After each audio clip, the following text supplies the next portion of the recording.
gorgeous, welcome back to Exquisite Glow. My name is Alejandra and today we are here with the second installment to our How to Makeup 101 series. And today's video is going to be about foundation. How to Foundation 101. So obviously we're going to be discussing foundation, what type of foundations there are, how you can use a specific mediums or formulas on your skin, and then also I'll be letting you know who can use those type of formulas or who it's best for. Obviously nowadays foundation is made to fit many skin types, but primarily they are formulated to be for specific skin typed people. So we're gonna go ahead and cover that, as well as I want to cover what tools are best used for specific formulas.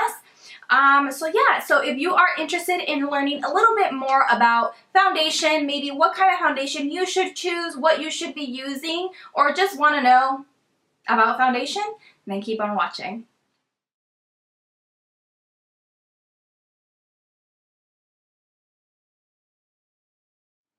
So the number one thing that you want to do, and many people struggle, including myself, is finding the right shade to your foundation, to your skin tone.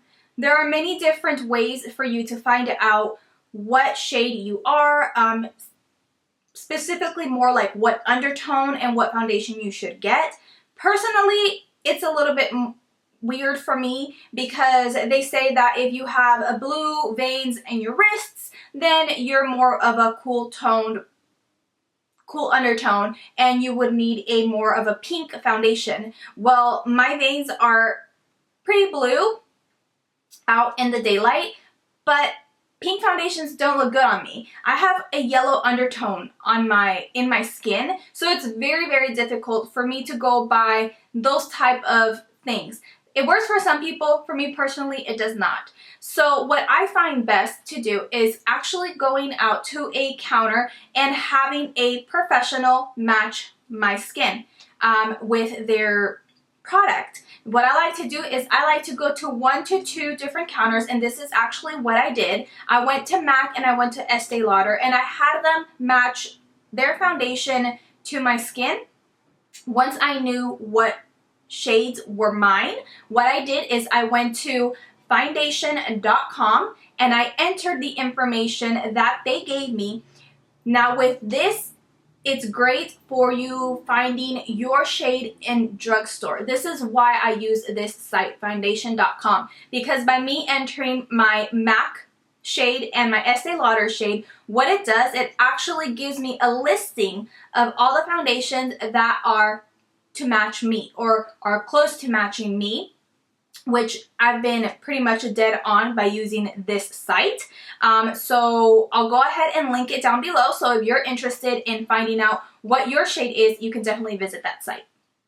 There are many foundations out there in the market, but we have seen one specific product that has become quite popular lately, and that is tinted moisturizers, BB balms, and CC creams. You can find these type of products in high-end and drugstore. I myself own a drugstore product, which is the Maybelline BB balm. This one here gives you great sheer coverage and it evens out your skin tone. It also can brighten up your complexion depending if you get a BB cream or a BB balm or a CC cream. Tinted moisturizers tend to be a little bit more lightweight with less pigment. The BB balm and the CC creams tend to have a little bit more pigment to help more heavy-duty, problematic complexions. These type of products can be used by anybody, all skin types, because they have different formulations that help for people who have oily skin. Those tend to have no oil in their product, and then there are some that are also set up for people who have very dry skin and normal skin, and you can find the right one for you at your local drugstore. Another option is pressed powders. Now many companies now have pressed powders that are pigmented enough to provide a sheer coverage on your skin. These usually are used to top off after you've applied your foundation. You can use this to set your makeup, or if you prefer, you can use a translucent powder. This one specifically is my Rimmel Stay Matte powder in the translucent shade, meaning it has no pigment. It's just something to set my makeup. And usually I use this just to set my foundation. But again, they do come in colors, and you can use this just to give yourself light pigmentation and just to even out if you don't have much of an issue with pigmentation, acne, and so forth. Now the next foundation type is probably the most popular foundation amongst us women, and that is liquid foundation. Liquid foundation can cover up redness, it can cover up blemishes, just depending on how much coverage you are looking for. It can go from sheer coverage to medium to full coverage. And then the great thing about liquid foundation is that it is available for different skin types. So if you have dry skin, normal skin, combination skin, or oily skin, there is surely going to be a formula for you. It just depends on what you're looking for. Now, obviously, I am very, very fond of liquid foundation, as you can see, and I have tried many different types. Now, me, myself, I am an oily person, so you'll see products here that tend to be formulated for oily skinned people. Loose mineral foundation can leave a velvety finish while covering up any redness and remaining lightweight at the same time. This type of foundation is perfect for those who have sensitive skin, and Bare Minerals has a great range for you to check out. You can mix the powders together to create your perfect shade. This is perfect for sensitive skin and is easy to apply. Powder foundation is extremely pigmented, more pigmented than the pressed powder. Powder foundation usually is intended for people who don't like liquid foundations and want to make sure to cover your face. Also, powder foundation tends to be extremely matte and is usually formulated for those who have normal combination to oily skin. Mousse or whipped foundation will deliver you great coverage while leaving you a satin finish. This foundation is perfect for those who have normal to dry skin because it does have a little bit of oil in the formula. It's perfect because it can be moisturizing. For those who are oily skin, you can too still use this type of foundation, but you want to make sure to use it with a stippling brush to pick up less product and no oil. Stick foundation is highly pigmented and perfect for extreme coverage. It's perfect as well because you can toss it in your purse on the go and do any touch-ups throughout the day. This type of foundation is great for all skin types. Cream to powder foundation is a full coverage foundation with a powder-like finish and is extremely long wearing. This type of foundation is usually great for people who have normal to oily skin types. And the last one, not used by everybody on the day-to-day basis, unless you are a drag queen, is pancake foundation. This type of foundation has extreme coverage, but is usually only used in theater or if you are going to be doing something for Halloween. Pancake foundation is perfect for those situations and is available for all skin types. For liquid foundation, there are a few different tools that you can use, and as you can see here, I do have a few. Now, the first one that I want to share with you is the actual foundation brush, which is a brush that looks like a paddle brush, kind of like you're a painter. You can paint on the foundation, but I do find that this can leave you a tad streaky sometimes if you are not careful. The next one that I purchased actually, or started using with liquid foundations, are the stippling brush. What's great about this type of brush is that the bristles on the top here are really light and not dense. The darker portion here is the dense part. So you can pick up product with the top and you can start blending it away, but because you're picking up very little product and the bottom part is buffing the product into your face, it leaves you with an airbrushed finish with your look. Now the other brush that you can use is a rounded foundation brush. This one here is from Real Techniques, and I do like this one for liquid foundation and also cream foundations, but we'll get to that in a bit. This one is great because you can dot your foundation on and you can just buff in the foundation into your skin and it leaves you more naturally finished. It's not an airbrush finish, but it just feels like the foundation goes into your skin really nicely while still covering all your pigmentation problems. The last one and my favorite is actually the beauty sponge. This one here is the original beauty blender, and what I like about it is that it does not soak up the product and it leaves me with a really nice blended airbrushed looking finish on my foundation. I do like this specifically for liquid foundation, but I have used it with cream foundations as well. You do want to make sure that you use this beauty blender or any beauty sponge wet. You want to wet it and then you want to take off the excess water, leaving it moist, because that is actually what prevents the product from soaking into the sponge. Really important. For loose mineral foundations, there are two different types of brushes that you can use. You can use a kabuki looking brush. This one again is that Real Techniques brush. This one is great if you really want to pack on the loose powder mineral foundation, and it provides you with tons of coverage by using a dense brush. Now if you want more of a light finish on your mineral foundation, you want to use a brush that's a little bit more fluffy like this one. This one here is from Sonia Kashuk. Usually I use it as a blush brush, but as an example, you can use this for mineral foundation as well to provide you a lighter foundation coverage. For pressed powders and translucent powders, just depending on what you're doing, if you're using a pressed powder with pigment, I would suggest again you using a fluffy brush. But if you're just using a translucent powder just to set your makeup, you want to use something, of course, a little bit more fluffy. And this one here I like to use with my Rimmel Translucent just to make sure and set everything. Usually I'm not really careful with this. I just kind of, just dust on my translucent powder and I'm ready to go.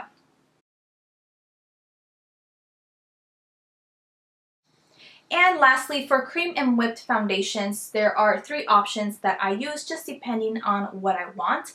First of all, I do like to use this one because again, you can buff in the whipped or cream foundation really well into your skin, leaving it more like it's your skin but better. Or if you want more of a noticeable but airbrushed finish, you can use a dual fiber brush. Again, because the bristles pick up very little product and you're buffing in the product with the bottom part bristles, it gives you a beautiful finish. The last one again is the Beauty Blender. But what's great about these for you girls who have oily skin, using a Beauty Blender with a whipped or cream foundation will be beneficial to you. Why? Because it will not pick up any oil on the sponge because your sponge is wet. When you dip this into your cream foundation, the oil will not absorb because there's water in the sponge, and it's also going to only pick up the pigment and transfer the pigment onto your face, thus you not being oily because you're already oily and it's not giving you more oil on your face. So that's how you can apply a whipped or cream foundation with a Beauty Blender. Now that I've provided you with all this information, I'm going to go ahead and show you how I apply my foundation. I always start off with a primer. This one here helps with any pores that are visible. It will make my skin smooth and ready for foundation application, and it'll also make my foundation stay longer. Then using my MAC Pro Longwear foundation, I use this foundation on days where I want my makeup to stay for a long period of time. I'll go ahead and use 2 pumps of this foundation and I'll start dotting it all over my face. I feel like it's a really easy way to distribute the product. I do concentrate the product in the center area of my face. Using my Beauty Blender, the pointed side, I'll go ahead and start patting that on all over my face. I love this tool because it gives me a really nice finish on my face, almost airbrushed, and it is so easy to blend out any type of foundation, including concealers. What I also like is because it does have a pointed edge, I could get into the sides of my nose. Now, my little areas are not that tiny, so I can definitely fit the sponge in those little crevices of mine. Then for the forehead and to finish off, I'll use the fat portion of my Beauty Blender. So this is the finished look with the first layer of foundation. Taking the remaining product on the back of my hand with the fat portion of my sponge, I'm going to start applying that to the jaw area. I'm going to start blending that down towards my neck just to make sure that everything is blended from my face to my neck, because you want to make sure not to leave any harsh lines whatsoever. Otherwise, you can tend to look a little bit ridiculous. Trust me, it's happened to me before, and it happens to everybody. There is no shame in it. It is a learning experience. So again, we've completed layer number 1. Now this is for my day-to-day, but if I want to have a little bit more coverage for an event or for even filming, I do like to go in with one more pump of product and again dot the product all over my face. Again, I'm concentrating it on the center portion of my face. Taking the Beauty Blender, go ahead and start blending out once again.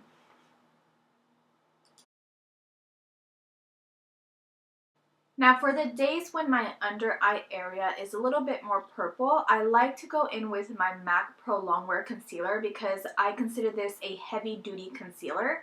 But since today we're not having too much of an issue in the under eye area, I'm just going to take my Maybelline Instant Age Rewind Concealer. What I like about this concealer is that it is pigmented enough for days like these when I'm not having too much of a problem, and it brightens up my under eye area beautifully, also concealing any pores that are on my cheeks. I do like to go in with this product in a triangular motion. Today we're not going to go too much with the Kim K status, just something extremely light. I'll go ahead and dot it on, smear it on, and then I like to go in with my Beauty Blender to blend everything out with the pointed version of the Beauty Blender because it gets right in my under eye area. Really, really nice. It's like the perfect tool for applying foundation and concealer.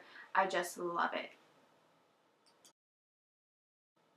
And of course we have to set our concealer. Here I like to use my e.l.f. High Definition Powder with my Real Techniques setting brush. I love this brush because it's the perfect size for the under eye area, and this powder is extremely finely milled and perfect. It also reflects light, making it look really bright, and it totally conceals any lines that are in my under eye area, so I really like it for that. Also, since I love taking pictures for Instagram, it's the perfect powder for pictures. Now this is the completed foundation routine that I do. I do have a few more steps, but I'm going to go ahead and snap my fingers and complete the rest of my makeup. As you can see, my contours, blush, and all of that lipstick is complete. But I do like to set my foundation with a powder, and for that I like to use my Rimmel Stay Matte powder in the shade Translucent with a big fluffy brush. I'm not very careful with this, but I do like to concentrate it in the T-zone area. As you can see, I'm avoiding the high parts of my cheeks because I did apply a highlighter. Then to set everything and lock everything into place, I like to use a setting spray. The one that I've been loving is this Urban Decay setting spray. I have two versions of this, but to be truthful, I feel like they both work really, really well, so I definitely recommend you using a setting spray if you want your makeup to last for a long, long time. I hope that you liked this easy foundation routine, and let's go ahead and wrap up this video. So we have come to the end of our second installment of our How to Makeup 101 series, and this is the foundation edition. I do hope that you enjoyed this video. I was going to say tutorial. If you did, please make sure to give the video a thumbs up. Make sure to subscribe if you haven't already, because I do have more how-to videos coming your way. Make sure to follow Exquisite Glow both at Instagram and Twitter. Both is at Exquisite Glow. For more information about the makeup look that I'm actually wearing now, visit Instagram. The full details will be there. So as always, thank you so much for watching, and until next time, stay gorgeous, and I'll see you soon. Bye.